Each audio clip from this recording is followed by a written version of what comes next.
പശ്ചിമേഷ്യയിൽ യുദ്ധം കത്തുമ്പോൾ കൊച്ചിയിലെ അടുക്കളകളിൽ ഗ്യാസ് തീർന്ന് പുകയുകയാണ്. പാചകവാതകം കിട്ടാനില്ലാത്തതോടെ മെനുവിലല്ല, കൊച്ചിയിലെ ഹോട്ടൽ അടുക്കളകളിലാണ് വലിയ മാറ്റങ്ങൾ സംഭവിച്ചിരിക്കുന്നത്. കലൂരിലെ ബിരിയാണി സ്റ്റോറിലെ കാഴ്ചയാണിത്. ഗ്യാസ് സിലിണ്ടറുകൾ പണിമുടക്കിയതോടെ കട ഒന്നാകെ വിറകടുപ്പിലേക്ക് മാറി. ആധുനിക അടുക്കളകളിൽ നിന്ന് പുകയും തീയും കണ്ണീരും കുടിച്ചുള്ള പഴയകാല പാചകത്തിലേക്ക് അതാ തിരിച്ചു പോയിരിക്കുന്നു.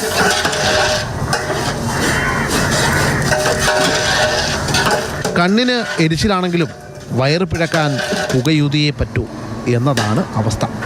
നല്ല പുക, കണ്ണൊക്കെ ബൾബായിട്ടുണ്ട്. എല്ലാവരുടെയും മസിൽ മെമ്മറിയും കൈയൊക്കെ വഴങ്ങിയേക്കണൊക്കെ ഗ്യാസുമായിട്ടാണ്.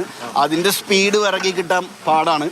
ഇന്നത്തേക്ക് ഇപ്പോൾ നമ്മൾ ക്വാണ്ടിറ്റി ഒക്കെ നേരെ പകുതിയാക്കി. മെനുവിലെ ഐറ്റംസ് കുറച്ച് ബീഫ് മട്ടണൊക്കെ മാറ്റി ചിക്കൻ മാത്രമാണ് ഇന്ന് കുക്ക് ചെയ്യണത്. എന്നാൽ എല്ലാവരും ഇത്ര പവർഫുൾ അല്ല. നഗരത്തിലെ പല ഹോട്ടലുകളും പൂട്ടിക്കഴിഞ്ഞു. ഉച്ചഭക്ഷണം ഒഴിവാക്കി ലിമിറ്റഡ് എഡിഷൻ പലഹാരങ്ങൾ മാത്രം വിളമ്പുകയാണ് പലരും. ബാക്കിയുള്ള സിലിണ്ടറുകൾ തീർന്നാൽ ഷട്ടർ ഇടുകയല്ലാതെ വേറെ വഴിയില്ല.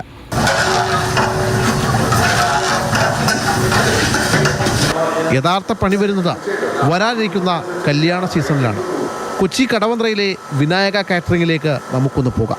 പശ്ചിമേഷ്യൻ യുദ്ധത്തെ തുടർന്നുണ്ടായ പാചകവാതക പ്രതിസന്ധി കാറ്ററിംഗ് മേഖലയും കാര്യമായി തന്നെ ബാധിക്കപ്പെട്ടിട്ടുണ്ട്.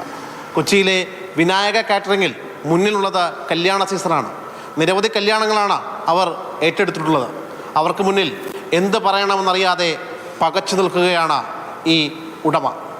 5 സിലിണ്ടർ കത്തയിനടുത്ത് വെറും 3 എണ്ണം കൊണ്ട് അഡ്ജസ്റ്റ് ചെയ്യുകയാണ് ഇവർ. 5 സിലിണ്ടർ തന്നെ വേണമെന്ന് പറഞ്ഞാൽ 1 or 2 സിലിണ്ടറാണ് നമുക്ക് സപ്ലൈ കിട്ടുന്നത്. അത് വലിയൊരു പ്രതിസന്ധിയിലേക്ക് മാറിക്കൊണ്ടിരിക്കുകയാണ്. ഓർഡറുകൾ വെട്ടിക്കുറക്കുകയല്ലാതെ മറ്റ് പോംവഴിയില്ല. കല്യാണക്കാരോട് എന്ത് പറയുമെന്നും അറിയില്ല. മുഹൂർത്തങ്ങളും കല്യാണങ്ങളും ഏറ്റുവെച്ചിരിക്കുന്ന പ്രീ ബുക്കിംഗ് ഓർഡേഴ്സിനോടും നമ്മൾ എന്ത് ചെയ്യണം എന്നുള്ളൊരു തീരുമാനത്തിലേക്ക് നിൽക്കുകയാണ്. ഇപ്പം ഇന്നലെ തൊട്ട് അവരായിട്ട് സംസാരിച്ച് തുടങ്ങിയിട്ടുണ്ട്. വേറെ ഓപ്ഷൻസ് ഉണ്ടെങ്കിൽ നിങ്ങൾ നോക്കിക്കോളൂ, നമുക്കിത് അഷ്വർ ചെയ്യാൻ പറ്റിയിട്ടില്ല. ഗ്യാസ് നമുക്ക് കിട്ടിയാൽ മാത്രമേ നമുക്ക് ചെയ്യാൻ പറ്റുള്ളൂ. പശ്ചിമേഷ്യയിൽ ശാന്തി വന്നാലേ കൊച്ചിയിൽ സമാധാനമായി ബിരിയാണി വേവൂ എന്ന അവസ്ഥയാണ്. അതുവരെ ഊതി കത്തിച്ചും കണ്ണീരൊപ്പിയും നമുക്ക് മുന്നോട്ട് പോകും. യുദ്ധം അവസാനിപ്പിച്ച് എത്രയും പെട്ടെന്ന് അനുനിമിഷം ഒരു സമാധാനം ഉണ്ടാകണമെന്ന് ആഗ്രഹിച്ചു പോവുകയാണ്. കാരണം അത്രയേറെ ബുദ്ധിമുട്ടുന്നുണ്ട് പാചകവാതകത്തിന് വേണ്ടി നമ്മുടെ നാട്. അങ്ങനെ തന്നെയല്ലേ? ഒരു സംശയമില്ല. എത്രയും പെട്ടെന്ന് പരിപാടി സ്റ്റോപ്പ് ചെയ്യുക, ബാക്ക് ടു നോർമൽ ലൈഫ്. അല്ലാതുണ്ടെങ്കിൽ ഭയങ്കര ബുദ്ധിമുട്ടാണ്. ഇതെല്ലാവരും ബാധിക്കാൻ തുടങ്ങും അധികം വൈകാതെ തന്നെ. വിനു പാമ്പയ്ക്കൊപ്പം ശ്യാമപ്രസാദ്, മാതൃഭൂമി ന്യൂസ്, കൊച്ചി.